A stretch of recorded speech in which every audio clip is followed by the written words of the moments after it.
Olá, meus amigos, olá, minhas amigas do LAC Concursos. É com muito prazer, muita satisfação. Estamos aqui para fazer os comentários iniciais da prova da Caixa Econômica do dia 30 de março de 2014. E com muita satisfação, quero fazer algumas considerações iniciais.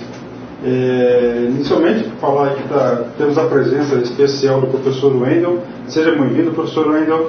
E aí, galera, tudo bem com vocês? Obrigado, Luiz, pelo convite. Vamos aí fazer os comentários dessa prova de domingo agora. Ótimo, né? Meus amigos, minhas amigas, né? Então vamos começar aqui nosso grande aulão, que é o nosso comentário. Primeiramente, quero fazer uns comentários gerais. A gente vai analisar aqui a prova de conhecimentos bancários. Vamos analisar a prova de atendimento e marketing com o professor Wendel. E ética também. As demais disciplinas nós vamos verificar junto com os professores e a gente vai providenciar a gravação o mais rápido possível. Mas, meus amigos e minhas amigas, eu quero falar para vocês que foi o seguinte: a prova, a gente analisou ela em especial de conhecimentos bancários. Foram aí 50 questões, aproximadamente, de conhecimentos bancários. Foram 10 de atendimento, professor? Foram 9 de atendimento e 6 de ética. Então, 9 de atendimento. Então, atendimento relacionado ao atendimento, marketing e vendas. Então, foram 61 questões de conhecimentos bancários.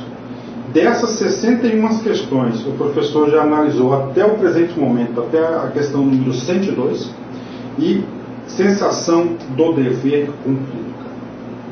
Uma sensação maravilhosa do dever cumprido, porque a gente fez um curso muito focado, com muita dedicação, foram horas e horas de aula, de gravações, de edições, responder e-mail e assim por diante, mas nós lavamos a nossa alma. Eu tenho absoluta certeza que o aluno que cumpriu as orientações pedagógicas, ele saiu muito bem, tá certo? É claro que das 61 questões, ainda mais da banca do CESP, nós temos aí um rol de 4 ou 5 itens apenas, tá certo? 4 ou 5 itens apenas, na qual durante o nosso curso o aluno não adquiriu o conhecimento necessário para adquirir o seu ponto, né? Então eu quero passar para vocês, primeiro eu quero passar um grande recado aí, né? Passa os slides, professor. Se você quer mandar um comentário para a gente, via Facebook, via e-mail, tá certo? Quer deixar registrado aí o seu agradecimento, a sua sugestão, a sua experiência conosco, pode estar encaminhando, porque agora nós criamos aqui no nosso site a página de depoimentos, né? E nós estamos cadastrando aí as centenas e centenas de depoimentos que a gente tem recebido todos os dias. Muito obrigado a todos, né? O microfone de mão tá beleza aí? Tá aberto? Dá uma olhada aí. Tá beleza. Ok. Então olha só, a partir de amanhã, tá certo? Nós estamos desenvolvendo uma ferramenta inédita aqui no LAC Concursos, que nós vamos ranquear os alunos. É isso aí, Nico? Fala aí, pode falar. Conforme a prova, né? Nós vamos fazer o cadastro de todas as categorias da prova e o aluno vai conseguir colocar o gabarito dele onde ele vai saber se ele está acima da nota de corte ou não. Então olha só, atenção, isso aqui é inédito, tá certo? Então o aluno vai ter um campo lá, amanhã já vai estar disponível, o gabarito deve ser publicado no final da tarde, professor Wendel. Tá? Show de bola. Então o cara vai lá no nosso site, certo? Vai ter um banner lá, registre aqui o seu desempenho e verifica a nota de corte. Detalhe, a regra é a mesma que o CESP irá utilizar na correção. Então o aluno, pode passar o slide, professor, ele vai ter que marcar lá quantos acertos ele teve de língua portuguesa, quantas erradas, quantas em branco, assim, todas as provas que a gente vai ranquear o aluno, e com isso nós vamos conseguir ter a famosa nota de corte para a correção da prova discursiva. Bacana? Legal, meus amigos, minhas amigas? Então vamos fazer o seguinte. Professor Wendel, eu vou pedir, vamos fazer o seguinte. Você faz primeiro a de ética, tá certo? E aí você passa para mim, eu faço um pedaço de conhecimentos bancários, aí você termina o atendimento, volta conhecimento bancário para a gente, para não ficar uma coisa monótona. Pode ser. E detalhe, Nico, você está acompanhando no Facebook aí? Estou até respondendo um aluno aqui que está perguntando se o aluno dele, o acesso dele já expirou, se ele vai poder acompanhar. Estou explicando para ele que ele pode acompanhar normalmente. Coloca lá no link lá. Já coloquei. Tá certo? Fala, professor, então a aula é sua aí. Só colocar as questões aqui de ética. Certo? Deixa eu dar uma ajuda para o professor aqui. Que aqui tem um esqueminha aqui, professor, que é esse sujeito aqui, ó. Aí tem aqui. Pronto, né? Aí, beleza. E vamos lá. Galera, boa noite então, né? Vamos comentar as questões de ética que apareceram na prova da Caixa nesse domingo. E depois, na sequência, né, as de marketing, vendas e atendimento. Antes de mais nada, né, só divulgar aqui para vocês, essas imagens que vocês estão vendo de um grupo criado no Facebook chamado Administração Total, onde eu contribuo com os comentários das questões no próprio dia da prova, também com a participação do professor Luiz Antônio nesses comentários. E convido vocês que têm Facebook a entrar no grupo Administração Total, hoje com mais de 3.000 questões comentadas já, mais de 20.000 alunos aí do Brasil inteiro, participando também com seus comentários, suas dúvidas, enfim. Ao entrar no grupo, deixa eu até mostrar aqui a janelinha do grupo para vocês. Ao entrar no grupo, vocês vão ter essa visualização, né, onde a gente tem aqui o cabeçalho, enfim. E aí percebam que logo no corpo do grupo, as pessoas vão fazendo comentários, colocando dúvidas, colocando outras questões. E aí então, ao entrar na aba Fotos, né, vocês vão ter acesso a todas as provas já comentadas. Então vamos voltar aí para as questões então colocadas aí na tela para vocês. Bom, deixa eu abrir aqui as de ética então. Então vamos lá. Nessa primeira questão, aqui no meu caderno, né, ela está como questão 37, mas eu vou ler a questão para vocês, já que a gente tem diversas provas, né, e provavelmente a sua numeração é um pouco diferente. Com relação à ética empresarial e ética profissional, julgue os itens a seguir.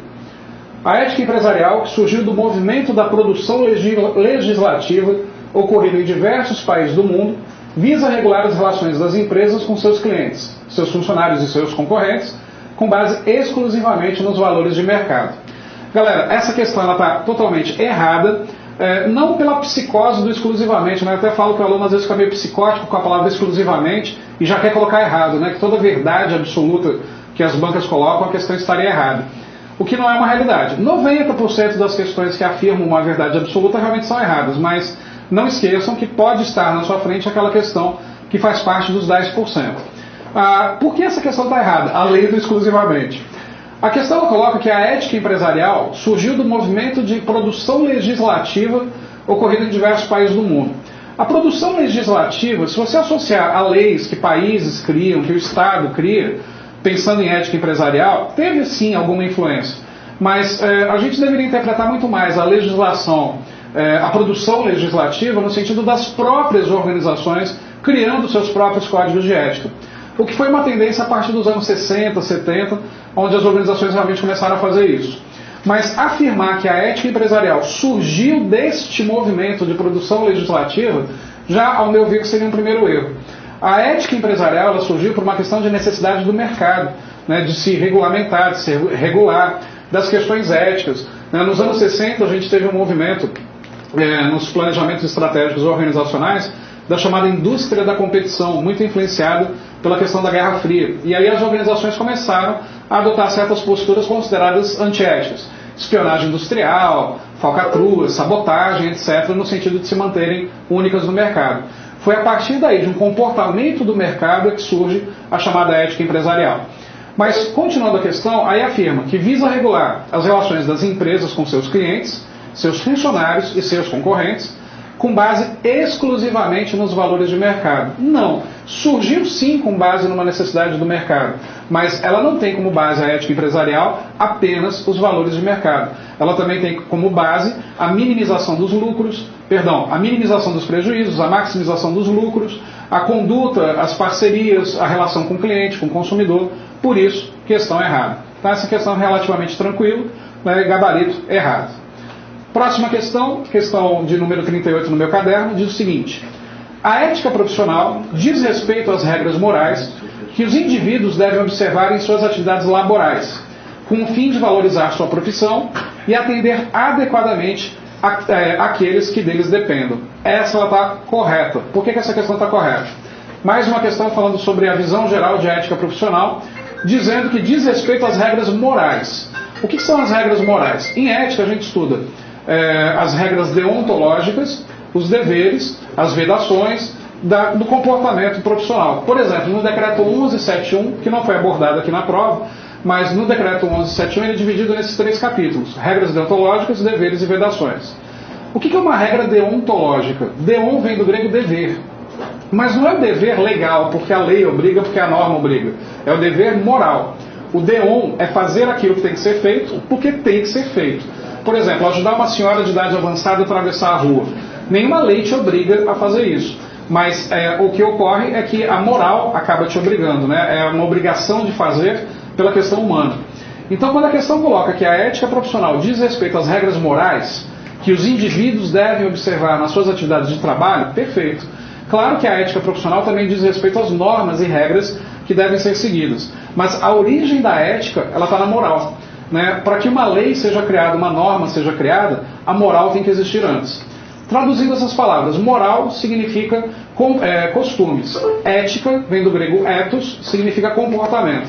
Então, quer dizer, a definição, a determinação dos comportamentos que as pessoas devem ter a partir do momento da criação daquela norma, daquela lei, vem de uma observação dos costumes morais da sociedade, da comunidade que a pessoa faz parte. A moral é um conjunto de normas livres e conscientes. Então, quer dizer, elas não são necessariamente escritas, mas elas são passadas de pessoa para pessoa, de geração para geração. Quando a questão então coloca que a ética profissional diz respeito às regras morais que os indivíduos devem observar em suas atividades laborais, perfeito. Até porque a própria ética também tem origem nas regras morais. Com o fim de valorizar sua profissão e atender adequadamente aqueles que dele dependam. Questão perfeita no sentido da moral servir como base também para o convívio coletivo no ambiente organizacional. Questão correta. Próxima questão de ética, no meu caderno aqui, questão 39, ela dizia o seguinte: o alvo da reflexão ética é a conduta humana, avaliada a partir de valores construídos em sociedade. Então, nesse caso, essa questão está correta também. Quando a questão fala que o alvo, o objetivo da reflexão ética é a conduta humana, perfeito. Porque a ética, que é um conjunto de comportamentos que devem ser seguidos, surge a partir da observação da conduta humana. Se aquela conduta humana é positiva e que deveria ser para todos, se estabelece uma norma, uma lei dizendo que a partir dali aquilo é a norma, é a lei e deve ser realizado. Se uma conduta humana vai ao contrário dos valores, como os costumes, como a moral, enfim, se cria uma lei contra, né, aquela norma, aquele comportamento. Então, quando a questão afirma que o alvo da reflexão ética é a conduta humana, perfeito, avaliada a partir de valores construídos em sociedade. Mais uma questão que afirma a origem da ética como sendo a moral, né, os costumes observados em sociedade. Continuando. Questão 40, sobre ética também, ela diz o seguinte: os valores morais refletem decisões tomadas no seio da sociedade acerca do conceito comum de vida boa. O SESC pegou pesado com essa vida boa aí. Esses valores acarretam um conjunto de proibições e permissões que determinam o que é moralmente importante não apenas para aqueles que partilham e reconhecem esses comandos éticos, mas universalmente para todos os seres humanos. Nesse caso, galera, a questão estaria perfeita se não fosse o termo vida boa. Né? Embora o candidato queira passar no concurso para, entre outras coisas, ter uma vida boa, o objetivo dos valores morais buscados pela ética, pela moral, no universo organizacional ou pessoal, é o bem comum e não a vida boa. Né? A ética, ela defende os valores de que tudo tem que ser bom para todos. Né? No ambiente organizacional, no Estado, o próprio decreto 1171, Código de Ética do Servidor Público Civil do Poder Executivo Federal, preconiza que o foco das ações do servidor tem que ser no bem comum. Tem que ser bom para o Estado, tem que ser bom para o cidadão, tem que ser bom para o servidor, a prática daqueles atos administrativos ali colocados. Então, quando a questão afirma os valores morais refletem decisões tomadas no seio da sociedade acerca do conceito comum de vida boa, errado. Acerca do conceito comum de foco no bem comum. Tem que ser bom para todos. Por isso, questão errada. E tivemos também duas questões, não mais sobre o universo de ética geral, mas sobre o Código de Ética da Caixa, que é o Código de Ética que tem como base a própria redação do Decreto 1171. Vamos acompanhar, então, as duas questões sobre o Código de Ética da Caixa. A primeira questão dizia o seguinte: a respeito do Código de Ética da Caixa, julgue os itens seguintes. A Caixa deve oferecer a seus empregados, como compromisso ético de transparência, oportunidades de ascensão profissional com critérios claros e de conhecimento público. Nesse caso, galera, essa questão correta, né? No próprio Código de Ética da Caixa existe uma parte que fala sobre um dos valores, né, da Caixa Econômica, que é a transparência, e a questão, o Código de Ética até diz o seguinte: a transparência, né, de oferecer oportunidades de ascensão profissional com critérios claros e conhecimento de todos. Então eu diria que essa questão ela até foi mais ou menos que copiada, né, do próprio Código de Ética. No Facebook, uma aluna minha me questionou dizendo o seguinte: ela colocou da seguinte forma: essa questão me deixou na dúvida quando fala que a Caixa deve oferecer como compromisso ético de transparência oportunidades de ascensão. E ela coloca: o compromisso ético da transparência não é só oferecer oportunidades de ascensão. Corrigindo esse comentário da minha aluna Juliana Moraes, o que acontece, Gil? Quando a questão coloca que a Caixa deve oferecer a seus empregados compromisso ético de transparência, ela está correta, tem que oferecer. Mas ela não está afirmando que somente isso deve ser oferecido. O termo deve não está limitado a apenas essa característica.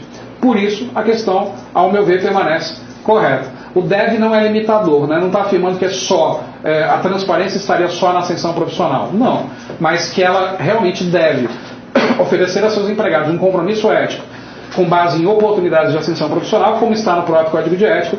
Isso deixa a questão correta. E agora então a gente vai para a última questão sobre o Código de Ética da Caixa, que dizia o seguinte: a afirmação de que o trabalho desempenhado pela Caixa é importante para a sociedade e a compreensão de que sua missão envolve a promoção do desenvolvimento social e urbano do país são marcadores da missão desse órgão. Nesse caso, galera, questão correta também. Por qual razão? Quando a questão afirma, né, que o trabalho desempenhado pela Caixa é importante para a sociedade, correto, o próprio Código de Ética da Caixa coloca essa importância, e a compreensão de que a sua missão envolve a promoção do desenvolvimento social e urbano do país. Talvez aí você, candidato, possa ter se confundido na hora da prova, se colocou o gabarito errado, com o que é missão. E olha só como é uma questão multidisciplinar, porque ela pega o Código de Ética da Caixa e envolve noções de planejamento estratégico. No planejamento estratégico, os primeiros capítulos são visão, missão e valores. E é justamente isso que o Código de Ética da Caixa coloca na sua redação. Visão é onde eu quero chegar, meu objetivo. Um macetezinho: visão não é onde eu estou enxergando, então visão é onde eu quero chegar. Por exemplo, visão: ser a maior empresa da América Latina em 5 anos. Isso é um exemplo de visão. Missão é o que a organização vai fazer para chegar lá. Então, sim, um resumo dos passos que ela dará para atingir esse objetivo. E os valores seriam sentimentos, como a ética, o respeito ao meio ambiente, os valores de família, de sociedade, ao qual a organização vai utilizar para atingir essa visão e essa missão. Quando a questão coloca que a afirmação de que o trabalho desempenhado pela Caixa é importante para a sociedade, ok, e a compreensão de que sua missão envolve a promoção do desenvolvimento social e urbano do país. Percebam que promoção do desenvolvimento social e urbano, promover, tornar público, isso não é um objetivo, isso é um meio. Né? O objetivo da Caixa, que seria a visão, né, é outro, e não a promoção do desenvolvimento social, mas ela vai atingir essa visão por meio da promoção do desenvolvimento social. Como a questão fala de missão e não de visão, questão correta. Se tivesse o termo visão, certamente colocaríamos errado nessa questão, porque a visão se coloca como um objetivo. E a missão aqui seria promover o desenvolvimento social, um meio. Sendo assim, a questão então ela está correta com base no conceito de visão e missão de planejamento estratégico. Essas então foram as questões de ética que caíram na prova de ontem da Caixa Econômica, e agora a gente vai acompanhar algumas questões de conhecimentos bancários com o mestre Luiz Antônio, e depois a gente volta comentando algumas questões de marketing, vendas e atendimentos. Até já, galera. Valeu, professor. Parabéns aí pela desenvoltura.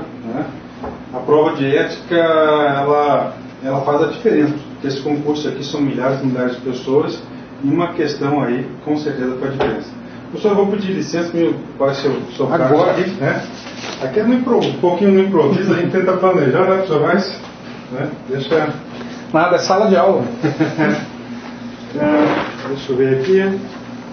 Beleza, né? Então, galera, vamos lá. Vamos aí para a nossa prova de conhecimentos bancários. Mais uma vez eu quero deixar registrado a sensação do dever cumprido. Nosso curso de conhecimentos bancários com certeza fez a diferença na aprovação aí de muitos alunos. Vamos lá, então conhecimentos bancários, quero fazer 2 chamamentos inicialmente. O primeiro deles em relação, se você quer deixar o seu, você quer deixar seu depoimento, né? Pode deixar um pouco mais aberto aqui para mim, Filipinho, pegando aqui a parte do slide, né? Isso. Se você quer deixar seu depoimento, você quer passar a sua experiência que você teve conosco, encaminhe um e-mail, vá no Facebook, pode estar cadastrando lá que a gente vai estar divulgando, né? E lembrando a vocês que amanhã nós vamos fazer a nota de corte, claro que não vai ser oficial, mas é para o aluno ter uma média aí, para o aluno poder se ranquear e ele ter uma posição aí, quanto que vai ser a nota de corte, seguindo rigorosamente o edital. Legal? Vamos lá. Então, nossos comentários, professor, do caderno de prova chamado agência. Tinha agência, tinha cofre, banco, né? Tudo a ver, né? O SESP gosta muito disso, né? Vamos lá, a primeira pergunta lá diz o seguinte, olha só.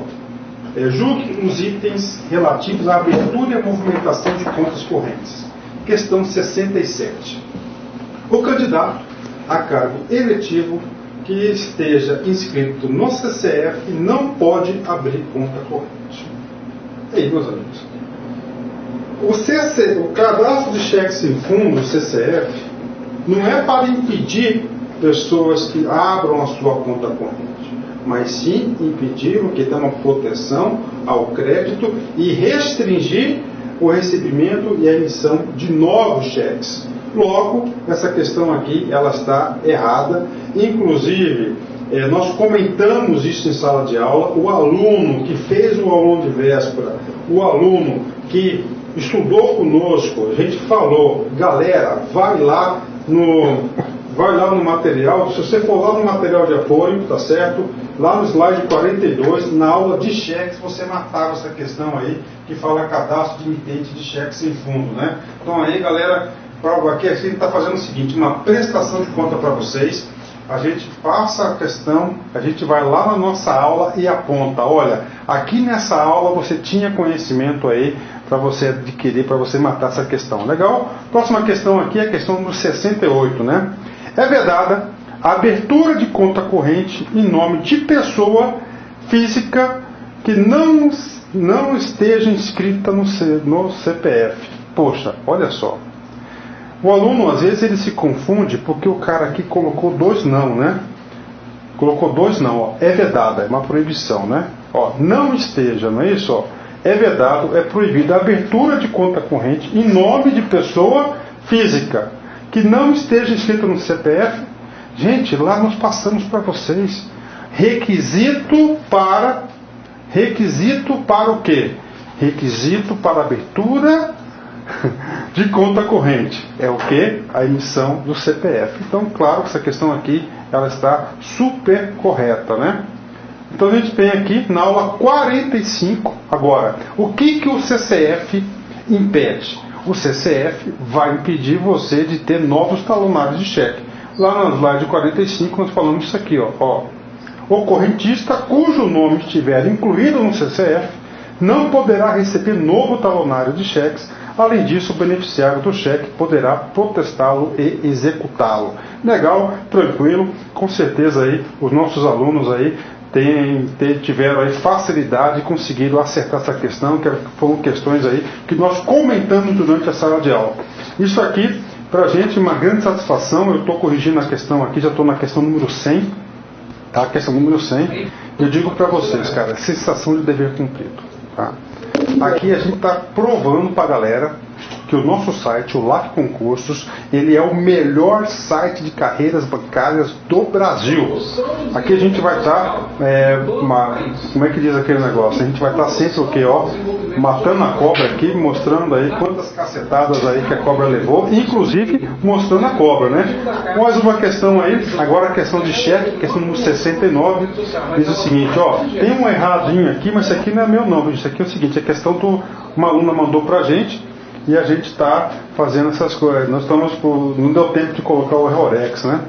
Em caso de conta corrente conjunta, a emissão de cheque sem a necessária provisão de fundos acarretará a inscrição de todos os titulares da conta no CCF. Tá aí, questão de cheque, né? Bom, essa questão aqui, gente, o aluno ele vai ter que ter um seguinte discernimento. Lá na nossa aula de contas correntes, nós falamos o seguinte, que conta corrente conjunta tem dois tipos, a solidária e a não solidária. A solidária significa dizer, se tem dois titulares, há necessidade de assinatura das duas pessoas. E a não solidária, somente de uma. Então o que acontece aqui? Isso aqui já é um entendimento pacificado, tá? Isso aqui ocorre o seguinte, presta atenção. Se for conta corrente conjunta, os dois vão para o CCF, porque os dois assinaram o cheque sem fundo. Agora, se não for conjunto, não for solidária, somente aquela pessoa que assinou o cheque que vai para o CCF. Então, galera, está aí para vocês aí, a questão está errada, porque ele não especificou se a conta é solidária ou não solidária. Então, a questão aí está errada, né? Vamos mais uma questão número 70, diz o seguinte: no caso um cheque fique bloqueado por motivo de compensação, tá certo? Por prazo superior ao regulamentado, o valor depositado deve ser remunerado por dia de excesso pela taxa de juros equivalente à taxa referencial do Selic. Professor, eu nunca pensei, professor, que ia cair uma questão como essa em concurso. Pois é, mas cai. Sabe por quê? Porque o examinador ele pega em detalhes. E nós, do LAC Concursos, nós fizemos uma aula de cheques muito pontual, mostrando detalhes e detalhes. O aluno que assistiu a nossa aula, que fixou o conteúdo, que seguiu nossas orientações pedagógicas, ele acertou essa questão de prova. Inclusive, isso aqui é um tipo de questão que eu digo para vocês, que é uma questão que diferencia o candidato, porque nem todos aí sabiam, o cara deve ter marcado em branco, mas ela está corretíssima. Professor, mas eu quero saber por que ela está correta. Sabe por quê? Ajuda a memória. Se você for lá na nossa aula de cheques, tá certo? No slide 33, nós falamos claramente isso. Olha só, isso que é vantagem do LAC Concursos, o aluno estuda diretamente na fonte. Na fonte, que é a fonte onde o examinador retira as questões de prova lá, Ctrl+C, Ctrl+V. Os valores depositados que sofrerem bloqueio por prazo superior aos divulgados neste documento devem ser remunerados por dia de acesso pela taxa Selic. Tá aí, galera. Pela taxa Selic, tá certo? Então aí, mais uma questão aí que a gente cantou na sala de aula. Vocês vão perceber no longo desses comentários da prova aqui. Tem algumas questões aqui, professor, que são cabíveis de recurso. Claro que tem algumas questões aí que com certeza cabem recurso, são bastante confusas aí, mas a gente vai estar, até agora, nenhuma cabe recurso.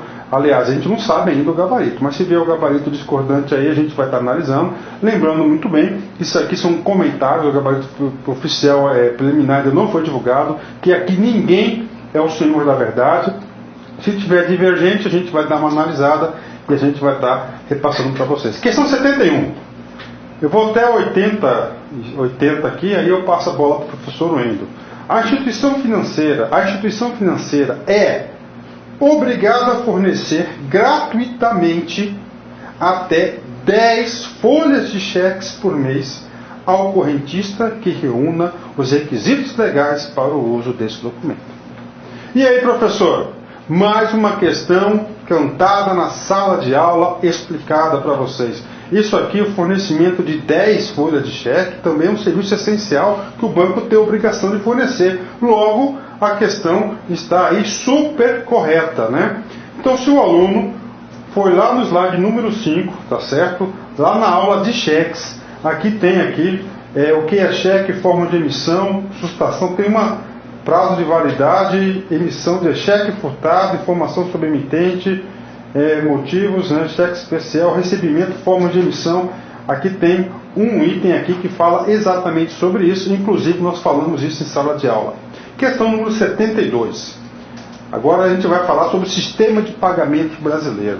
Uma super aula para vocês, a gente comentando agora essas questões, a gente vem na memória nossa aí todas essas questões, parece que a aula está acontecendo nesse exato momento. 72. Caso a instituição financeira que será debitada não apresente saldo suficiente no momento da liquidação, a correspondente mensagem eletrônica enviada ao Banco Central do Brasil por esta instituição será imediatamente cancelada. Vamos lá, então o aluno aqui ele vai ter que interpretar essa questão para ele poder acertar. Quando a gente fala do sistema de pagamentos brasileiro, nós estamos falando de dois sujeitos, né? Do TED e do DOC, né? Transferência eletrônica disponível e DOC. Por que, professor? Porque a grande novidade sobre esse sujeito aqui é o TED e o DOC. Então o que aconteceu, gente? O TED, ele é no dia, tá? É no dia, até o mesmo dia. E no DOC, né? O DOC é no dia seguinte. Essas operações que trouxeram estabilidade. Então, quando ele fala na questão, estou precisando de um apagador, por favor. Ó, caso a instituição financeira que será debitada, ou seja, que vai efetuar a transferência para outra, não apresentar saldo suficiente no momento da liquidação, a correspondente mensagem eletrônica, que pode ser tanto o TED como o DOC, enviada ao Banco Central por essa instituição será imediatamente cancelada. Acontece o seguinte, isso aqui chama-se pegadinha. Professor, o senhor falou que é em tempo real? Sim, é em tempo real. Só que é em tempo real caso a instituição financeira tenha saldo suficiente lá no Banco Central do Brasil. Caso ela tenha saldo suficiente. Caso não tenha saldo suficiente, o que acontece?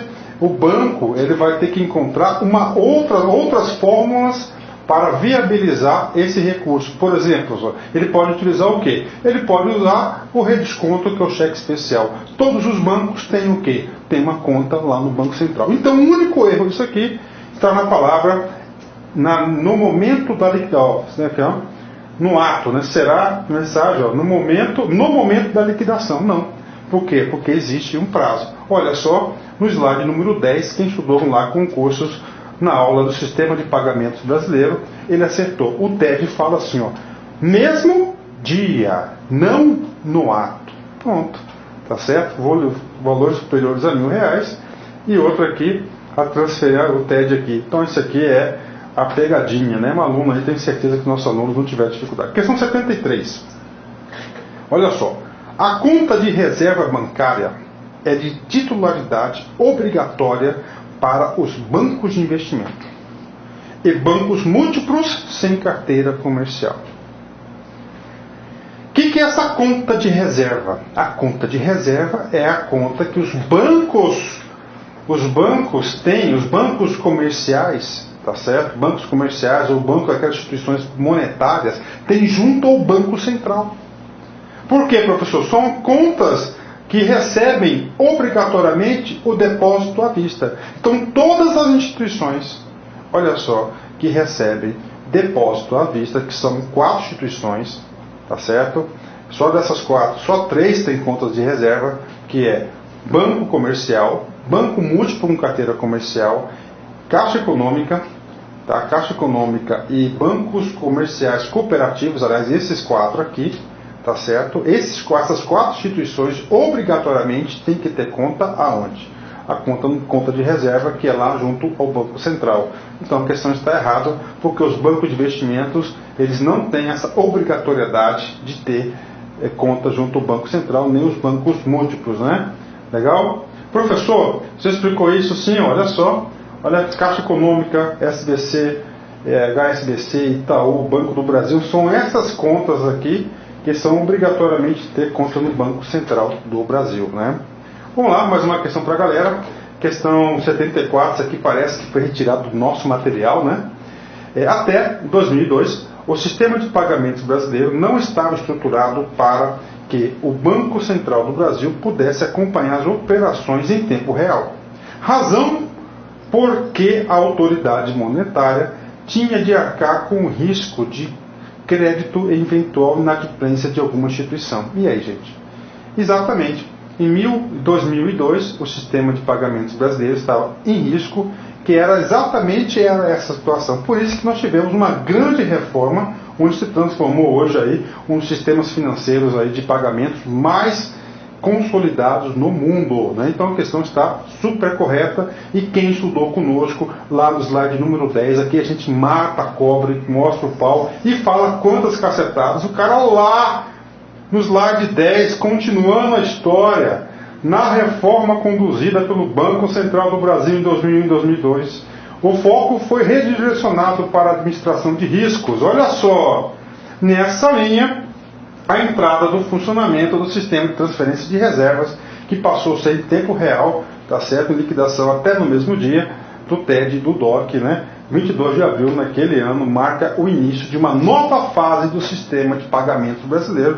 Foi exatamente o conhecimento que o examinador quis que você soubesse aí. Sensação do dever cumprido. É uma grande satisfação estar aqui para a gente aqui fazer esses comentários, que é uma prestação de contas aí para o nosso aluno, né?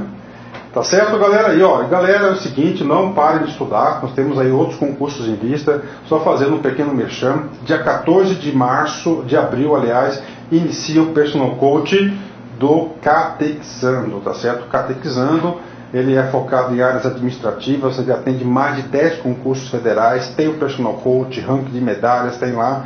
Nós temos aí também o concurso do INSS, dia 7 começa o Personal Coach,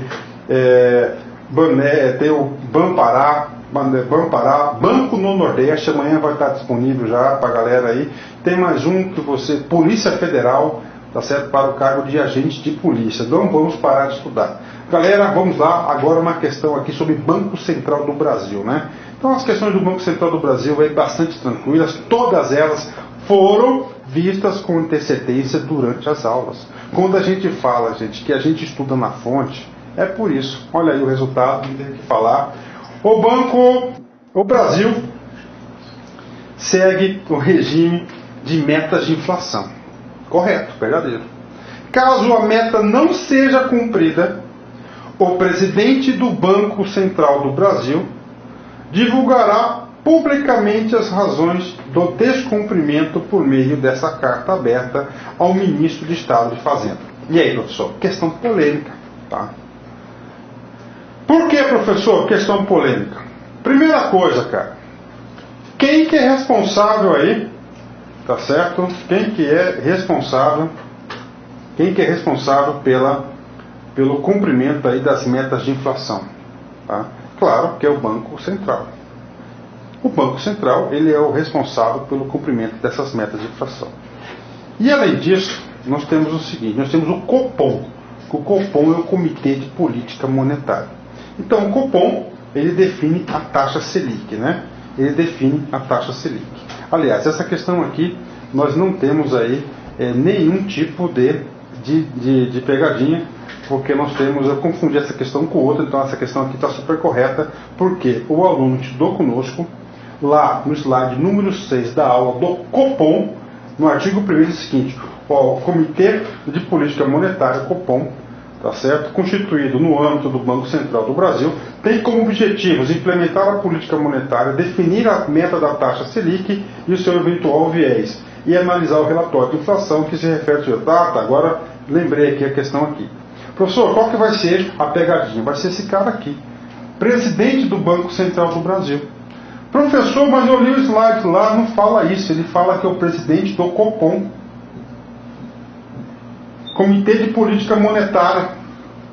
Aí eu pergunto para você, meu filho, quem que é o presidente de política monetária? É exatamente o presidente do Banco Central do Brasil. Então, se o examinador, se o aluno for no pé da letra, tá certo? Se o examinador for no pé da letra, a questão está errada. Mas, se você for uma questão de coerência, de lógica, a questão está correta. Inclusive, eu fico aí com a alternativa correta, tá certo? Na minha opinião, aí não cabe recurso, porque o presidente do Banco do Brasil, ele é o cara, tá certo? Ele é o cara que dirige o Copom, Comitê de Política Monetária. Então a questão está correta, está aí mais uma questão aí que nossos alunos tiveram com certeza aí grande possibilidade, toda a possibilidade de acerto. Mais uma questão do Banco Central, questão 73. As agências de turismo autorizadas a operar com câmbio não fazem parte do sistema financeiro nacional, mas fazem parte do universo fiscalizável por parte do Banco Central. E aí, galera? Exatamente, tá? Exatamente. Então, olha só. Essa questão aqui, ela está super correta, né? Mas eu quero passar para vocês o seguinte. Primeiro, a agência de turismo, claro que ela não faz parte do sistema financeiro nacional. Mas o produto, o câmbio, inclusive a gente bateu muito nisso durante as aulas, é de responsabilidade e é de supervisão e é de responsabilidade, deve ser conduzida pelo Banco Central do Brasil. Então, questão correta, mais uma questão aí que eu tenho certeza que nossos alunos não tiveram dificuldade. E se você reportar o nosso material lá no slide número 6, na condução das políticas por parte do Banco Central, nós temos aqui monetária, cambial, de crédito, relações financeiras com o exterior, a regulação e a supervisão do sistema financeiro nacional e, finalmente, a administração do sistema de pagamentos e do meio circulante. Mais uma questão aí tranquila. Questão número 77. As operações de arrendamento mercantil, por não serem operações de crédito, realmente, não é? As operações de arrendamento mercantil, chamado de leasing, né? Não são aí operações de crédito, porque aí ela tem aquele princípio que a gente passou, entre aspas, de aluguel, não é isso? Olha só, não fazem parte do escopo da fiscalização do Banco Central do Brasil. E aí, professor, a questão está errada. Gente, o cara copiou, olha só o que nós falamos lá na aula. Slide número 3 do Banco Central.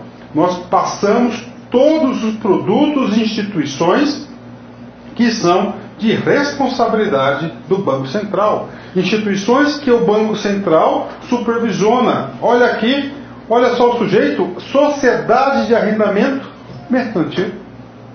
Professor, eu estou vendo, professor, que estudar, professor, é uma dádiva de Deus, professor, e estudar, a gente aí, estudar com foco, com direcionamento, a gente consegue ficar competitivo. Claro que consegue. Cara, concurso é para todo mundo, cara. É só você se preparar de forma correta aí que ninguém segura você. Questão 78. O Conselho Monetário Nacional, órgão normativo que estabelece as regras de funcionamento e fiscalização dos entes participantes do sistema financeiro nacional. Correto. Que é hierarquicamente subordinado ao Banco Central. Ah, essa foi de graça, né? Claro que está errada, porque ninguém está acima do Conselho Monetário Nacional. Pelo contrário, o Banco Central do Brasil que está subordinado ao Conselho Monetário Nacional. A questão está errada. Professor, mas isso foi falado em sala de aula? Foi, olha só, mais uma cacetada aí, lá no slide 12, no Banco Central. Compete o Banco Central da República do Brasil cumprir e fazer cumprir as disposições que lhes são atribuídas pela legislação em vigor e as normas expedidas pelo Conselho Monetário Nacional. Viu a diferença aí? Quer estudar com lá concurso? Questão 79. Nas operações de mercado aberto, o Banco Central do Brasil emite títulos no mercado primário, com o propósito de regular a taxa básica de juros Selic. Aí, essa questão aqui, ela está errada, tá certo? E nós cantamos, a gente antecipou essa situação para vocês. Porque com o advento da Lei de Responsabilidade Fiscal, retirou a atribuição do Banco Central em estar emitindo títulos. Títulos é somente do Tesouro Nacional. O que acontece? Fica o mercado aberto. O mercado aberto chama-se Open Market, que é um dos instrumentos da política monetária, onde, claro, que ele regula a quantidade da política monetária, a quantidade de dinheiro em circulação. Tá certo? Claro que ela regula também a taxa Selic, quase disso, né? Mas ela está errada, isso aqui, ela está errada, porque o Banco Central não emite aí mais títulos. E nós falamos isso, gente. Olha só, slide 24, Banco Central, o resultado, aqui, ó. Tá certo aqui, eu confundi só a questão do artigo, tá certo, gente? Só o artigo, e aqui tá, eu acho que é o artigo 8º. Eu esqueci aqui qual que é o artigo, mas nós cantamos isso na aula para vocês, que a Lei de Responsabilidade Fiscal retirou essa atribuição do Banco Central. Viu como o examinador é? Vamos lá, mais uma questão aqui, questão número 80, né? Agora a gente vai falar sobre o Sistema Financeiro Nacional, né? As sociedades distribuidoras de títulos e valores mobiliários podem intermediar operações no mercado de câmbio. E aí, professor? Claro que pode, ela está correta. Professor, mas isso foi visto na sala de aula? Olha só, no slide 4 da aula de sociedades distribuidoras de títulos e valores mobiliários, operações de câmbio. Pô, cara. Beleza, né? Professor, eu não estudei no LAR concurso. Bom, na próxima vez aí, vem estudar conosco aí que você tem. Professor, eu vou até as 90, pode ser? Tá, questões pequenininhas aqui. Questão 81. Os bancos de investimento não recebem depósito à vista, mas estão sujeitos à regulamentação do sistema de normas da Basileia. Professor. Basileia, professor, é isso mesmo. Professor, o que é esse sujeito aqui? É uma cidade no Brasil? Não, essa aqui é uma cidade lá na Suíça. Na minha opinião, essa questão aqui ela tem que ser anulada. Tá? Ela está errada? Não, ela está certa, a questão está correta. Tá? Ela está correta. Professor, mas por que ela tem que ser anulada? Vou explicar para vocês. Porque esse assunto Basileia não estava previsto no edital. E quando um assunto não está previsto no edital, ocorre o instituto da extrapolação do edital. Tá certo? Professor, o que é essa Basileia? Basileia é uma convenção lá na Suíça entre todos os bancos centrais, a maioria dos bancos centrais, os mais importantes do mundo, onde definiu padrões, tá certo, de atuação internacional no sistema financeiro. A questão está super correta, né? Mas aí o aluno aí, na minha opinião, essa aqui é uma questão que ela está errada. Outro ponto importante, que não recebe depósito à vista. Exatamente. E isso para quem estudou com a gente, lá na aula de banco de investimento, na aula 3, quem recebe depósito à vista? Instituições financeiras monetárias, bancos comerciais, bancos múltiplos com carteira comercial, cooperativas de crédito, bancos comerciais cooperativos e caixas econômicas. E claro que os bancos de investimento não recebem depósito à vista. Vamos lá. Questão 82. Os bancos de desenvolvimento possuem, tal como os bancos comerciais, a faculdade de criar moeda na forma de empréstimos bancários. Gente, vamos lá. Primeira coisa. O que é criar moeda? Você tem dois tipos de criação de moeda. Você tem moeda manual e moeda escritural. Moeda manual é aquela que é da Casa da Moeda, autorizada pelo Banco Central do Brasil a emitir. Faz a emissão, dá ordem de comando, a Casa da Moeda produz. Isso é moeda manual. Moeda escritural somente quem? Quem faz o quê? Quem tem realização de depósito à vista, não é? Então está errada essa questão. Quem estudou com a gente lá no slide 14, tá certo? Lá, noções de política monetária, multiplicador bancário, lá fala moeda escritural. Somente as entidades que captam depósito à vista, os bancos de desenvolvimento não captam isso, então a questão aí está errada. Olha aí, ó, quem estudou fez essa questão de pegar item a item, né? Questão 83. As cédulas hipotecárias fazem parte das operações ativas das sociedades de crédito imobiliário. Cara, a gente falou isso no aulão de véspera. E a gente falou isso no quê? Lá nas aulas. Não é ativas. Está errado. Professor, como é que eu sei disso? Olha aqui o Ctrl+C, o Ctrl+V. É passivas. Sociedades de crédito imobiliário, no slide 3, está lá sim. Constitui operações passivas dessas instituições o depósito de poupança, a emissão de letras e cédulas hipotecárias. O examinador, o sujeito foi lá e trocou passiva por ativa. Brincadeira, né, cara? Tá aí, viu? Olha só, isso que é competição, viu? E claro que tem aqui as operações ativas. Professor, então qual que é o segredo? Estudar corretamente. Estudando corretamente, aí você está muito bem posicionado. Nós vamos bater nosso recorde de aprovação aí. A gente está esperando aí muitos e-mails. Questão 84. O financiamento de capital de giro e a subscrição ou aquisição de títulos e valores mobiliários fazem parte das operações ativas dos bancos de investimento. E aí, professor? Exatamente, ó, correta. Sem entrar com menor explicar o que é operações ativas e passivas, olha só. O cara estudou lá na nossa aula, slide 9, na aula de banco de investimento, a gente fala, olha aqui, ó, compras e vendas, ó, compras e vendas, mercadoria, fala todas as questões aqui, ó, operar na bolsa de mercadorias, né? Então tá aí, a gente mostrando aí o conteúdo pra galera, né? 85. As debêntures fazem parte das operações passivas da sociedade de arrendamento mercantil de leasing. E aí, professor? E aí, o que é passiva? Passiva é um instrumento do quê? De captação. Professor, e aí? Então, olha só, cara. Slide 3 da sociedade de arrendamento mercantil. As operações passivas dessa sociedade são a emissão de debêntures. O que o examinador cobrou de você? Exatamente esse conteúdo. Tá? Tá certo? E ele podia cobrar, ó, vários pontos aqui, ó. Ele pegou exatamente essa primeira linha aqui. Aí, tá? Tem mais, professor? Tem mais.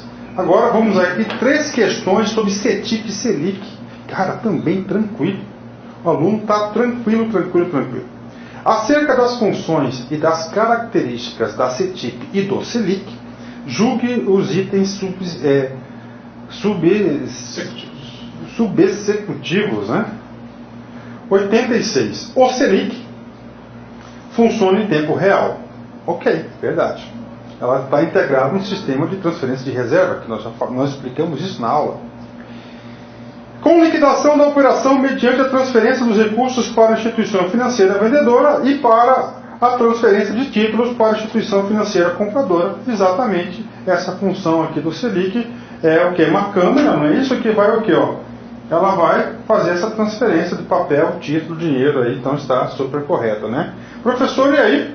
E aí lá no slide 4, na aula do Selic, segundo o Bacen no Selic, você tem aqui o sistema de transferência de reserva, que era exatamente o conteúdo que o examinador cobrou nessa questão. Questão 87. As transações realizadas na CETIP envolvem basicamente títulos públicos de renda fixa com alta liquidez. Professor, e aí, professor? Se eu trocasse CETIP por Selic, a questão estaria correta. Então ele trocou. Isso aqui é Selic. Por quê? Porque basicamente na CETIP é o quê? Títulos privados. Professor, mas você falou isso em sala de aula, professor? Você acha que não? Olha aqui. Se você tem boa memória, aqui mostrando para vocês, ó, a galera aqui está até rindo, ó, slide número 4, CETIP, diz o seguinte: CETIP é integradora do mercado financeiro e é uma companhia de capital aberto que oferece serviços de registro central depositário, tal, vamos aqui mais, né? Olha só. Empresa também a maior depositária de títulos privados de renda fixa. O examinador falou que a CETIP era títulos públicos, basicamente. Está errado. Públicos é o Selic. Privados, o CETIP está aí mostrando para a galera aí que não tem como aí errar, né? Questão 88, mais uma sobre CETIP, né? A liquidação das operações na CETIP restringe-se à compensação bilateral. Professor, eu não sei o que é esse cara aqui, meu. É? Você não sabe? Mas você tem boa memória? Então, olha só, tá errada. Por quê? Olha que tá lá, tipos de composições, ou compensações. 2 tipos, meu filho. Bilateral e multilateral. O examinador falou que é só o quê? Bilateral. Logo, a questão está errada. Viu, Felipe? Dá pra você fazer concurso aí, cara. Viu? Entenderam, galera? Vou voltar aqui de novo, aqui, ó. Aqui. A liquidação das operações na CETIP restringe-se à compensação. Ou seja, só bilateral. Não é. Olha aí. Não é. A galera tá fazendo piada aqui, ó. Então tá errado, ó. Bilateral e multilateral. Realmente esse curso nosso, professor, ainda foi fantástico, está aberto o sinal dele aí, né? Foi fantástico, professor, esse curso nosso aqui, hein? Ah, mas lá concurso é só sucesso, né, Luiz? Você viu aí, professor? Não tem como um cara errar, né? Pontual, hein? Agora um bloco de questões da Comissão de Valores Imobiliários, questão 89. A CVM é uma entidade privada, sem fins lucrativos, com personalidade jurídica e patrimônio próprio, dotada de autoridade administrativa independente. Cara, a CVM não é entidade privada, ela pertence ao governo, é uma entidade pública. Está errado, tá? Você falou isso em sala de aula, eu falei, olha só, no slide 3, na aula da CVM, foi falado isso. É uma entidade auxiliar autárquica. Se é autárquica, pertence à administração pública. A gente falou isso. Pertence à administração pública, então não é privada. Com autonomia e descentralização, mas vinculada ao governo. Pertence ao governo. Né? Tá certo? E aí tem uma reportagem aí. Vamos lá, questão 90. Compete à CVM manter o registro das companhias para negociação em bolsa e no mercado balcão. Exatamente. É uma das atribuições básicas da CVM. A questão está correta. E claro também que isso aqui estava na aula. No slide 19, a CVM está lá, primeiro, ó, registro das companhias abertas. No próximo concurso ele pode cobrar aqui, ó, registro de companhias de distribuição de valor, ó, podia cobrar esse cara aqui, ó, credenciamento de auditores. Tá certo? Então o examinador cobrou o item 1. Pronto, ó. Tá tudo aí pra galera aí. Questão 91. Só mais um pouquinho, professor. A gente já passa a bola para você. As bolsas de mercadorias e futuros têm autonomia financeira e patrimonial e administrativa e são fiscalizados pela CVM. Exatamente, a bolsa de mercadorias, ela possui essa autonomia e ela é fiscalizada pela CVM. E se você foi lá na nossa aula de BMF Bovespa, que hoje é a única bolsa que nós temos no Brasil, tá certo? Que é a bolsa de futuros, né? E a bolsa de futuros e a Bovespa, né? Lá diz o seguinte, olha só, ó, Ctrl+C e Ctrl+V possuem autonomia financeira patrimonial, né? E são fiscalizados pela Comissão de Valores. Professor, eu quero voltar na questão. Não acredito que foi Ctrl+C e Ctrl+V. Eu não acredito que o CERF faz isso. Não acredita? Agora você acredita. As bolsas de mercadorias e futuros, a BMF Bovespa, têm autonomia financeira, patrimonial e administrativa e são fiscalizadas pela CVM. Olha aí. Professor, o examinador fez a prova no seu material? Não, não foi isso, porque o professor retira o material, o conteúdo programático da onde? Das questões onde o examinador faz as questões de prova, que são sites institucionais, normas, essas coisas aí diante. Questão 92, agora é do CR, SFN, né? Conselho de Recursos, né? Outra questão tranquila, né? Constitui a atribuição do Conselho de Recursos julgar a aplicação de multas e custos financeiros associados ao recolhimento compulsório. Essa questão está corretíssima, né? Que ela possui essa atribuição. E quem estudou com a gente, lá no slidezinho 21, a gente falou as atribuições aí, todas elas, e ele fez um resumão dessas atribuições aí, ó. Tá certo, galera? E a 93, professor, mais uma questão do Conselho. Julgar em primeira instância já está errado. Por quê, professor? Porque em segunda instância. Professor, isso foi falado na sala de aula? Claro que foi. Está aqui, ó. O cara deu um trabalhão montar isso aqui, viu? Olha só. Em segunda e última instância. Lá o examinador falou que era a primeira. Primeira está errada, é a segunda. Tem mais, professor? Vamos lá. Julgue os seguintes itens relativos à formulação e execução da política monetária no Brasil. Outra questão de prova que a gente passou na sala de aula, cara. O Banco Central está autorizado a instituir o recolhimento compulsório de até 100% sobre os depósitos à vista e até 60% sobre as demais operações passivas de instituições financeiras. Correto? Correto. Professor, mas você não falou isso em sala de aula, professor? Isso a gente não estudou. Cara, isso aqui foi Ctrl+C e Ctrl+V, ainda falei. Galera, vai estudar o artiguinho 4º, inciso 3º. Da Lei 4.595, que é a nossa Bíblia, ela diz, olha só, 100% do total do depósito à vista e até 60% de outros títulos contábeis de instituições financeiras. 100 e 60%. Ele cobrou exatamente o quê? 100 e 60%. Tá? Certo? 95. As operações de redesconto, tá? Redesconto, que é o cheque especial dos bancos, são operações compromissadas realizadas entre o Banco Central e instituições previamente credenciadas. Sim, quem são credenciadas? Aquelas que têm conta de reserva, aquelas contas que aqueles bancos têm depósito à vista. Denominadas dealers. Dealers é outro instrumento, dealers, né? Que é lá do Open Market, não tem nada a ver com redesconto. Então a alternativa está errada. Professor, não acredito. Acredito, porque olha só, isso foi falado lá no slide 20. Noções de política monetária, depósitos compulsórios, Carol. Percentual incidente sobre os depósitos captados pelos bancos comerciais que devem ser colocados à disposição do Banco Central. Instrumento de controle monetário que atua sobre os meios de pagamentos através do multiplicador bancário. Outra questão tranquila, não tem nada a ver com dealers, né? Questão 96.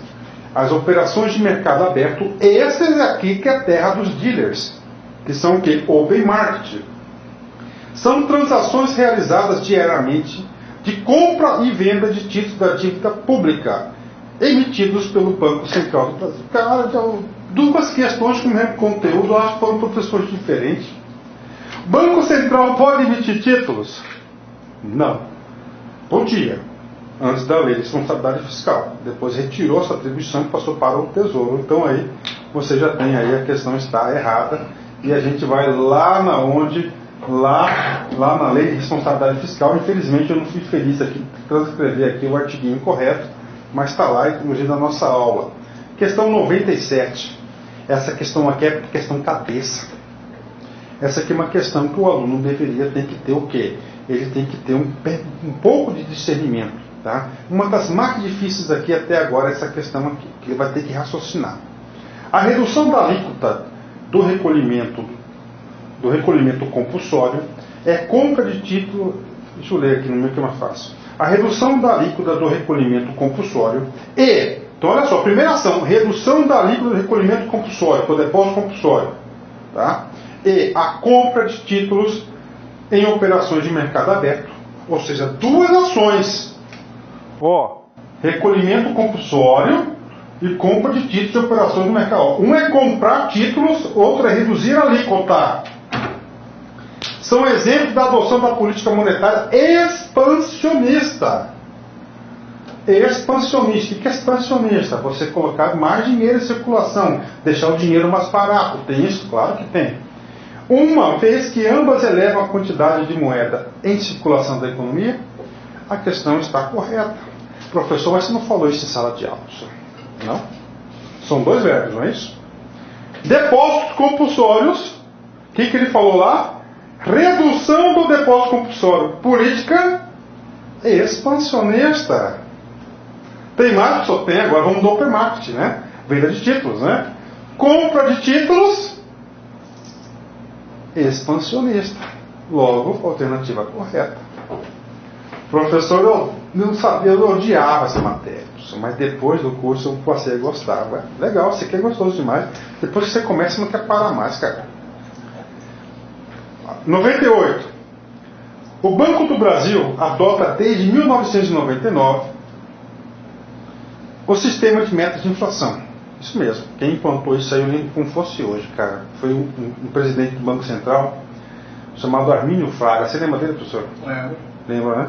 Está com o áudio aberto dele aí? Você lembra dele, professor? Lembro dele. Lembra dele. Então, ele pegou o Brasil aí numa crise danada em 98 lá, que saiu o presidente, ficou 2 meses, entrou esse cara aqui, ele implantou o sistema de metas. Foi ele mesmo, cara. Bacana. O sistema de metas de inflação, em que o Banco Central, isso aqui já foi a aluna que fez, ó, ela corrigiu, né? Define a meta para a inflação, medida pelo Índice Nacional de Preços do Consumidor, IPCA, amplo, sobre a qual são aplicados intervalos de tolerância definidos em lei, de mais ou menos 2%, mais ou menos 2%. Exatamente essa questão aqui está errada, porque não é o Banco Central que define a meta de inflação. Quem que é? É o Conselho Monetário Nacional. Professor, você falou isso em sala de aula? Foi falado em sala de aula. Tá certo? Se foi falado em sala de aula, isso aí é o Conselho Monetário Nacional que define isso. Então vamos lá. Questão 99. Agora, operações do mercado monetário. Professor, eu vou só terminar esse bloco de monetário, que também o professor não conseguiu terminar o restante das questões. Vamos lá. São operações típicas do mercado monetário, as conhecidas como operações compromissadas, as operações de compra. Então, olha só, são operações típicas do mercado monetário, as conhecidas como operações compromissadas, as operações de compra com compromisso de revenda, assumido pelo comprador, ou venda do compromisso de recompra, assumido pelo vendedor. Galera, isso aqui é uma questão que nós reconhecemos, que nós não conseguimos abordar na sala de aula esse assunto aqui. Um assunto bastante específico, e como aqui são comentários da prova, tá certo? A questão está correta aí. Então isso aqui nós ficamos devendo para a galera aí. No próximo curso aí a gente vai se esforçar mais, mas assim, é impossível, humanamente o professor conseguir acertar todas as questões de prova, cara. Antecipar. Até agora a gente já falou, está na questão número 100, né? São 100 questões, pegamos na 68, 69. 30 e poucas até agora. 30 e poucas questões, somente uma questão até o momento que o nosso curso não contemplava. Então, estou super feliz com isso. Vamos lá, uma questão aqui, mercado monetário. A oferta de moeda é definida pelo Banco Central do Brasil. Correto? E atende a seguinte relação. Quanto maior for a taxa básica de juros da economia, maior será a demanda de moeda. Está errado. Quanto maior for a taxa básica de juros, quer dizer, aumentou os juros, o que acontece com a moeda? Ela fica mais cara. Fica mais caro você ter dinheiro, você tem que pagar mais juros, né? Como o dinheiro fica mais caro, você acha que aumenta ou diminui a demanda por moeda? Diminui. Agora, como tem bastante moeda, bastante dinheiro em circulação, o que acontece? Você tem aí uma maior demanda. Então, ela inverteu. O cara com maior, se você põe diminui, maior será a demanda, se você vai diminuir a demanda, estava correto. Então, está errado aqui. Professor, você não foi falar na sala de aula? Foi. Aqui. Qual taxa de juros estamos falando aqui? Taxa de juros é a taxa básica da economia, que é a taxa Selic. Aumenta a taxa Selic, você restringe, restringe, tá certo? Diminuição da taxa Selic, você tem expansão, você aumenta a demanda. Tá aí, galera. Fantástico, né? Só vou falar aqui a última questão aqui das ações, porque essa aqui, professor, tem marcação, essa aqui foi pesada, viu? Essa aqui, galera, teve uma questão aqui que realmente nós não conseguimos atender no nosso curso, porque ele pegou a lei, um assunto mais longo chama-se ações, né? Ele pegou um artiguinho da lei 6.404, olha o número do artiguinho que ele foi escolher para a prova, cara. 254 foi o número do artiguinho, então não tinha jeito aí. Se o cara, ou ele tinha que fazer uma opção, ou ele estudava todo o conhecimento bancário, ou pegava essa lei e estudava tudo. Então aí era inviável isso aí, não tinha jeito. Vamos lá. Debêntures, 101. Debêntures são títulos da dívida de médio e longo prazo, emitidas por sociedades por ações de capital aberto ou fechado e utilizados para o financiamento de seus projetos. E aí, professor? É o seguinte, essa questão aqui também ela pode dar polêmica. Por quê? Porque existe aí uma divergência, primeiro, entre médio e longo prazo. Então tá? Mas tem uma coisa aqui que diz assim, ele está afirmando que tantas as sociedades de capital aberta quanto fechada podem emitir debêntures. Ok. Só que não são todas elas que podem emitir debêntures. Lá no slide número 10 da aula de debêntures está assim, quem pode emitir debêntures? Você mataram essa questão, está aqui. A captação de recursos no mercado de capitais via emissão de debêntures pode ser feita por sociedade por ações SA de capital fechado ou aberto. Tá?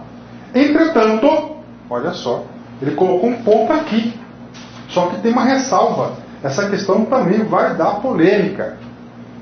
Somente as companhias abertas com registro na CVM, Comissão de Valores Mobiliários podem efetuar emissões públicas de debêntures. Então está aí.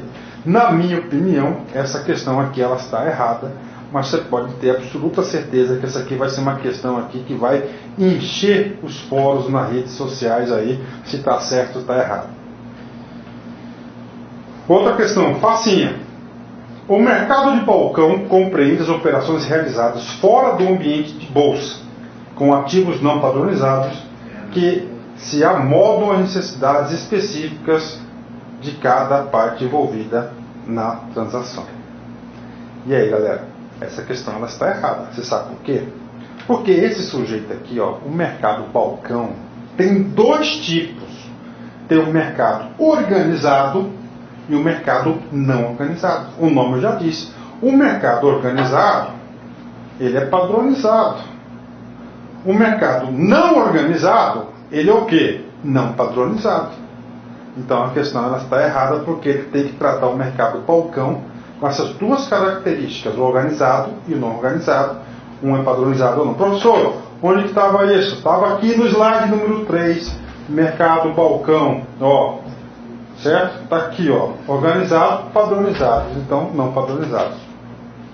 Professor, a questão ficou de interpretação de textos, exatamente. Professor, a questão 103, olha, não tem nem que comentar a questão 103, porque pessoalmente eu não sabia essa questão, eu tenho humildade de reconhecer isso, porque é uma questão, tá, que ele pegou o artigo 254 da Lei 6.404, e o único erro parece que esse aqui não é 10%, é 20%, hein? Esse aqui foi específico, hein? Já pensou? O cara pegou o artigo 254 da lei, lá em 76, trocou o 2 pelo 1 e mandou você fazer o julgamento. Eu não posso aí estar tecendo maiores comentários. Questão 105. As ações preferenciais não dão direito a voto. Correto. Ou restringe o exercício desse direito. Correto.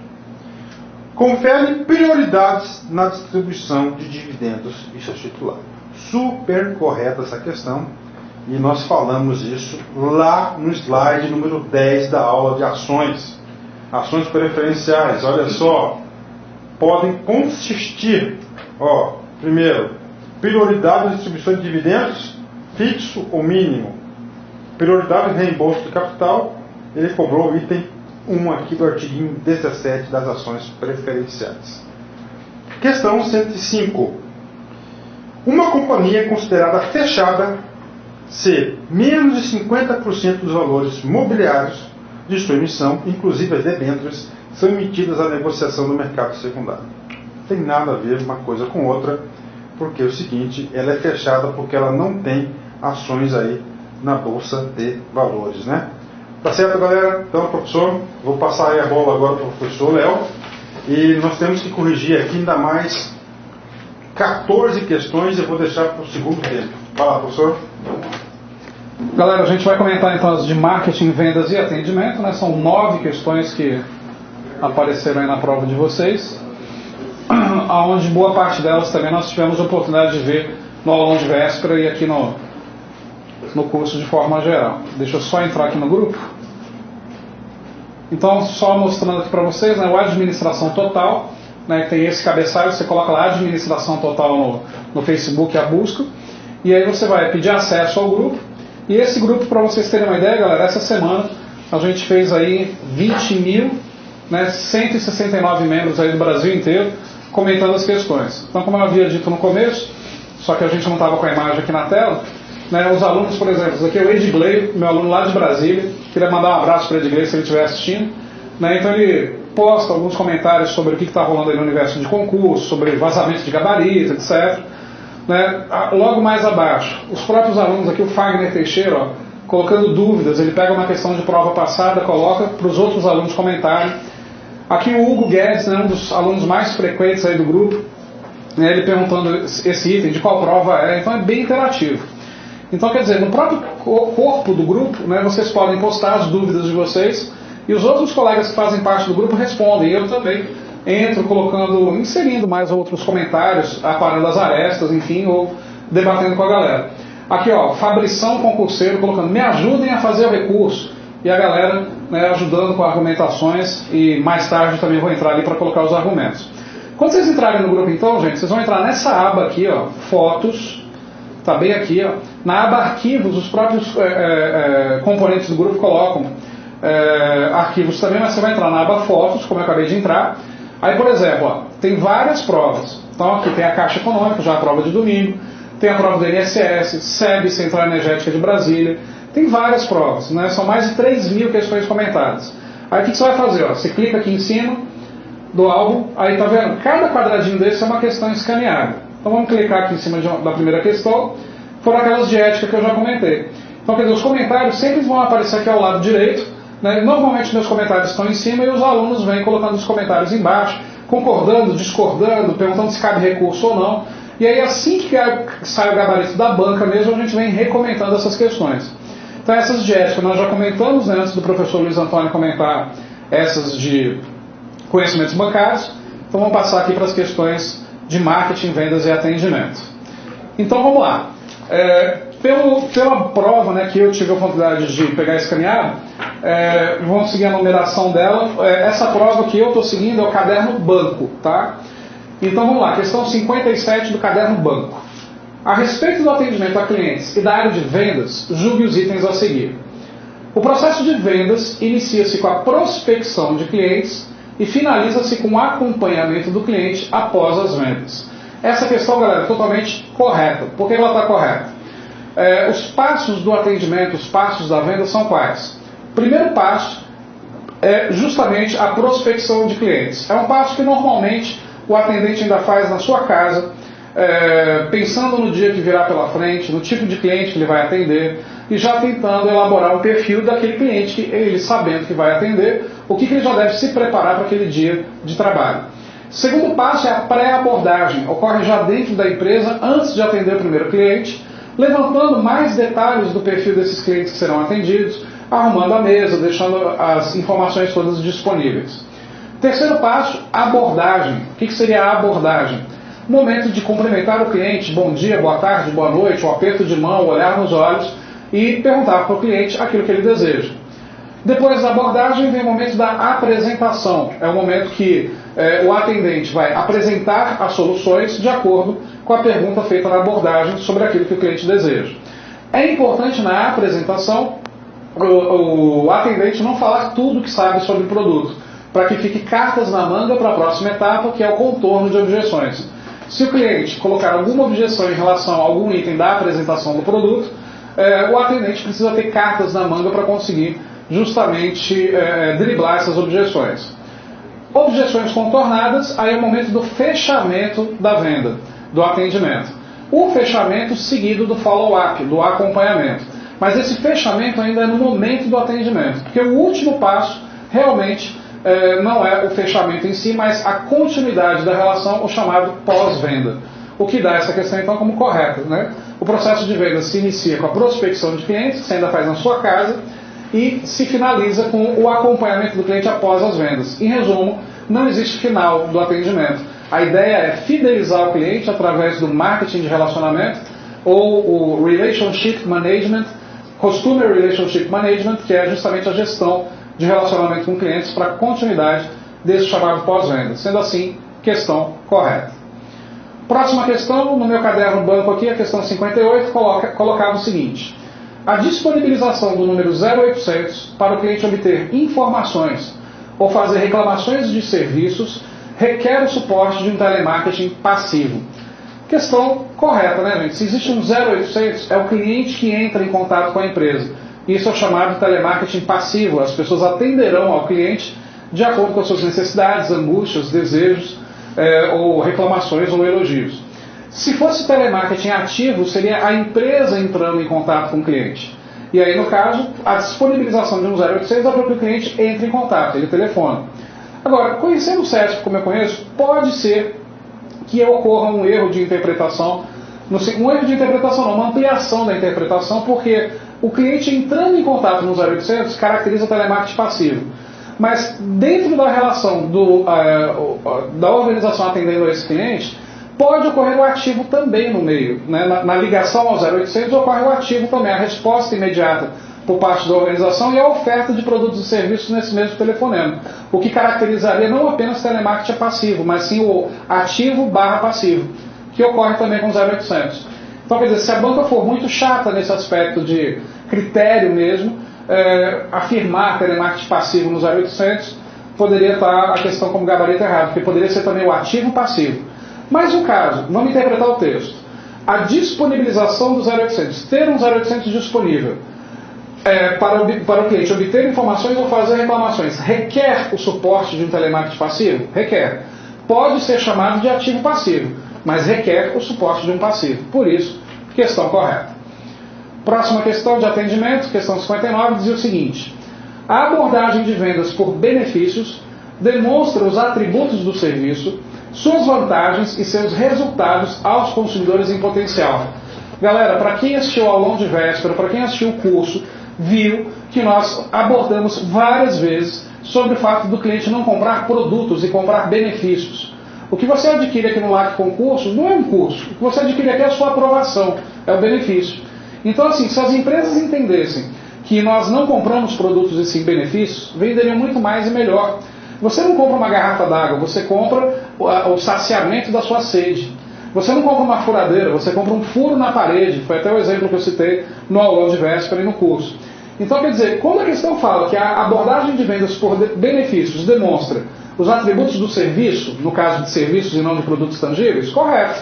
Como é que eu vou vender o benefício de um serviço sem falar dele? Suas vantagens e seus resultados, correto, porque o que interessa para o consumidor é o resultado que aquele serviço vai gerar, a satisfação, a segurança com aquele serviço prestado. Nesse caso, questão totalmente correta, falado aí no aulão de véspera e no curso completo. Outra questão, acerca da relação entre empresa prestadora de serviço e seus clientes, julgue os itens seguintes. O valor de um cliente ao longo do tempo é definido como sendo o custo da empresa em atender esse cliente. Galera, para pensar, a gente falou também no aulão de véspera e no aulão completo o conceito de valor agregado. O que é o valor agregado? Preço é aquilo que a organização vai colocar em reais à venda por um produto ou serviço. Para compor um preço, a organização tem que pensar no pagamento dos seus custos fixos, dos seus custos variáveis, do lucro do acionista. Valor é a opinião que o cliente vai ter sobre aquele preço. Lembra um exemplo que eu citei no aulão de véspera, para quem assistiu? Um cliente que compra um produto muito baratinho, que não vale nada, acaba tendo a percepção de que foi muito caro. Você pagar muito caro num produto que é maravilhoso e que dura a sua vida inteira mais 6 meses, você tem a percepção de que ele é mais barato. Sendo assim, olha o que a questão está afirmando, que o valor de um cliente para uma empresa é o custo da empresa em atender esse cliente. Claro que não. Uma empresa investe sim no cliente, ele dá descontos, a empresa faz a propaganda, elabora materiais, tem um serviço de atendimento, esse cliente gera um custo. Mas afirmar que para a empresa o valor de um cliente é a soma dos custos que ele gera, é errado. O valor de um cliente é muito mais do que isso. O cliente não é só a soma de custos. O cliente, ele atrai outros clientes. Então, quer dizer, o valor de um cliente para uma empresa está na multiplicação que esse cliente faz para atrair outros clientes para a própria organização. O fato de atribuir ao cliente a responsabilidade de que ele só tem o devido valor em relação ao custo que ele gera é muito pouco. O cliente é muito mais do que o custo que ele gera. Porque um cliente bem atendido, por mais que ele gere um custo elevado, ele vai multiplicar isso para várias outras pessoas que se tornarão clientes daquela organização também. Então a questão está restringindo demais. O custo da empresa para um cliente faz parte do valor desse cliente para a empresa? Faz. Mas a questão está afirmando, é definido como.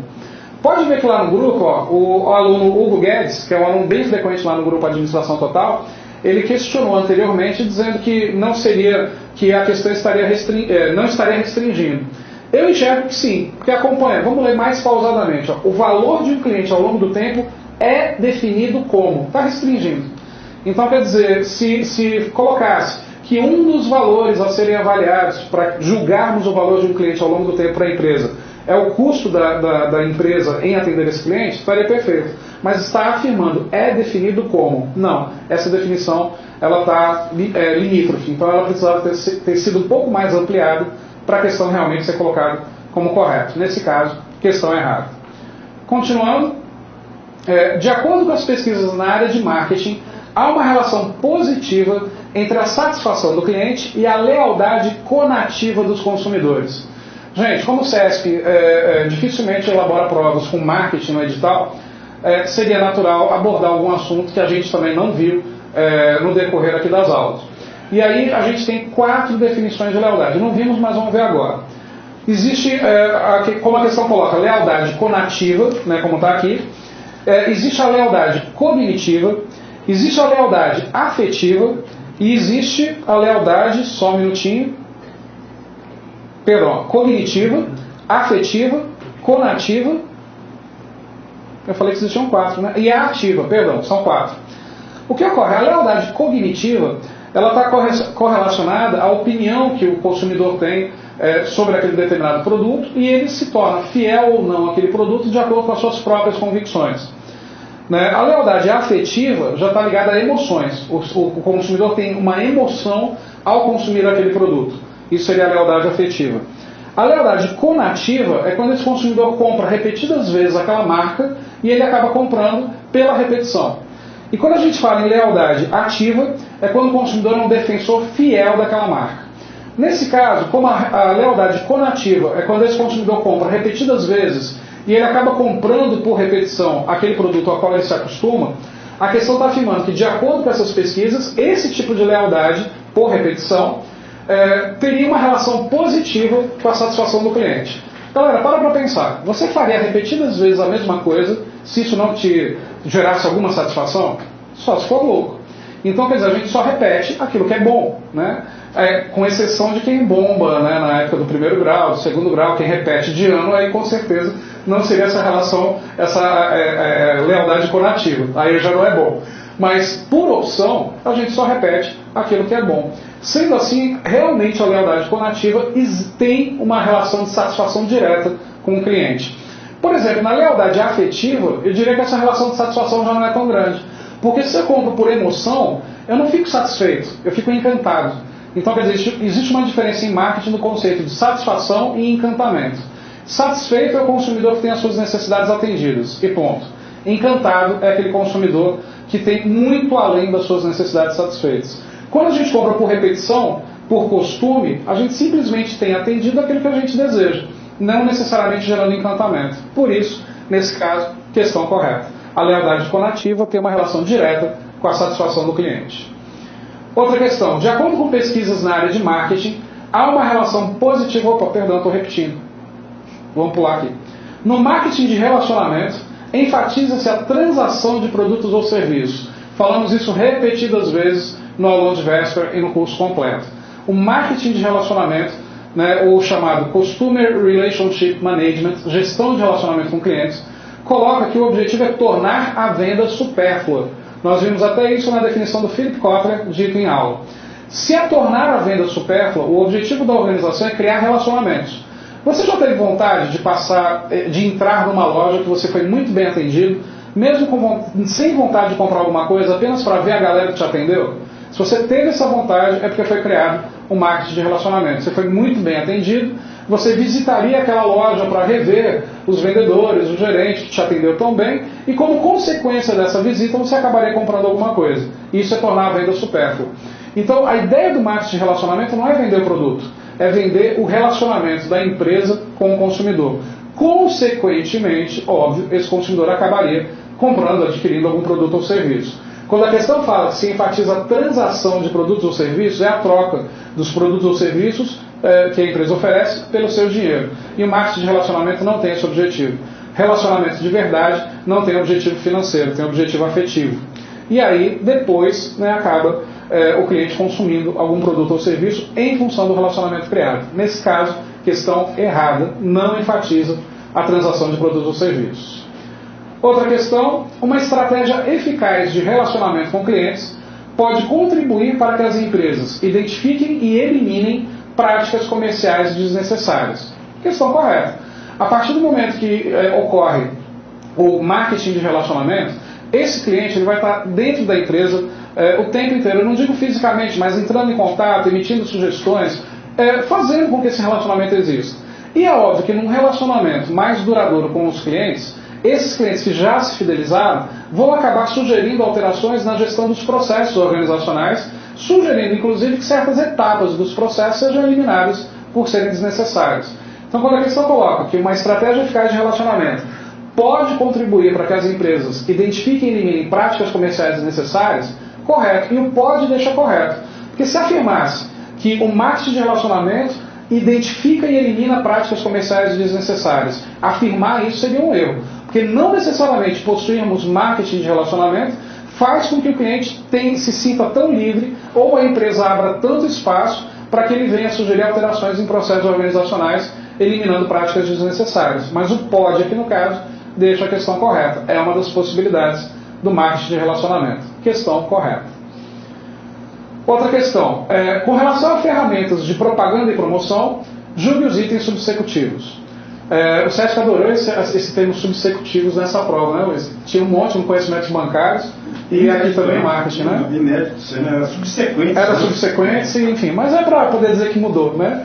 O SESC gosta de lançar moda, né? Gosta. É a mesma coisa daquela palavrinha que vive caindo em prova, oh meu Deus, prescinde. Prescinde, né? Prescinde. Tem tempo que o SESC não coloca prescinde.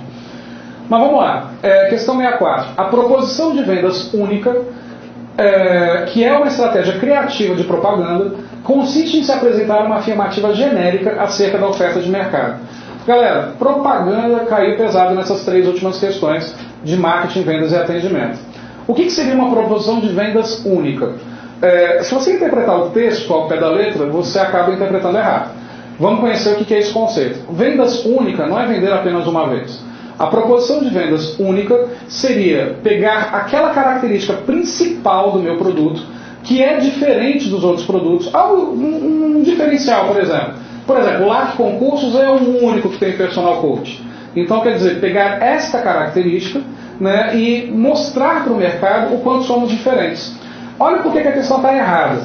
A proposição de vendas única, que seria pegar essa principal característica e mostrar para o mercado como a gente é diferente, consiste em se apresentar uma afirmativa genérica acerca da oferta de mercado? Genérica não, gente. Específica. Né? Genérica não seria um diferencial, seria comum a todos. O erro da questão é o termo genérico. O certo seria específico. Próxima questão, e aí vamos para a nossa penúltima. As atividades promocionais são orientadas para gerar vendas de forma perene. Galera, essa é uma questão que eu acho que o SESC pode colocar qualquer um dos 2 gabaritos, ou certo ou errado, e daria para justificar os 2. Na minha opinião, eu colocaria essa questão como errada, mas vou explicar o porquê. Atividades promocionais, o que seria isso? Você vai no supermercado e tem lá alguém fazendo uma degustação de um produto, é uma atividade promocional. No supermercado tem lá um cartaz dizendo assim, promoção, somente hoje, leve já, é uma atividade promocional.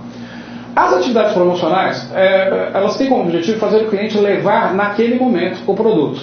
É o que a gente viu no aulão de véspera e no curso completo sobre as ações de promoção de vendas.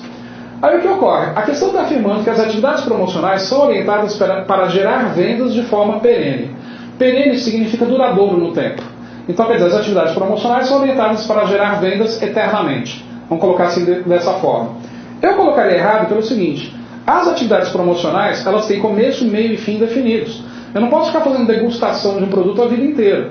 A degustação ocorre para produtos mais novos, que as pessoas geralmente não conhecem. Eu não posso colocar a mesma promoção todos os dias na loja.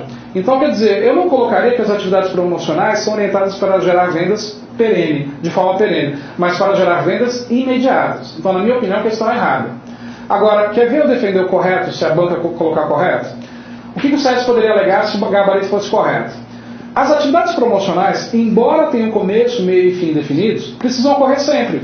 Não a mesma atividade promocional. Ocorrer uma inovação, uma renovação. Hoje eu faço degustação, amanhã eu faço promoção, amanhã eu faço test drive, amanhã eu faço brindes. E aí sim eu concordaria com a questão correta. As atividades promocionais são orientadas para gerar vendas eternamente. Agora, indo ao pé da letra, mais no detalhe, mais no esmiuçamento de cada termo, as atividades promocionais precisam ser renovadas. E a ideia é vender agora, vender já.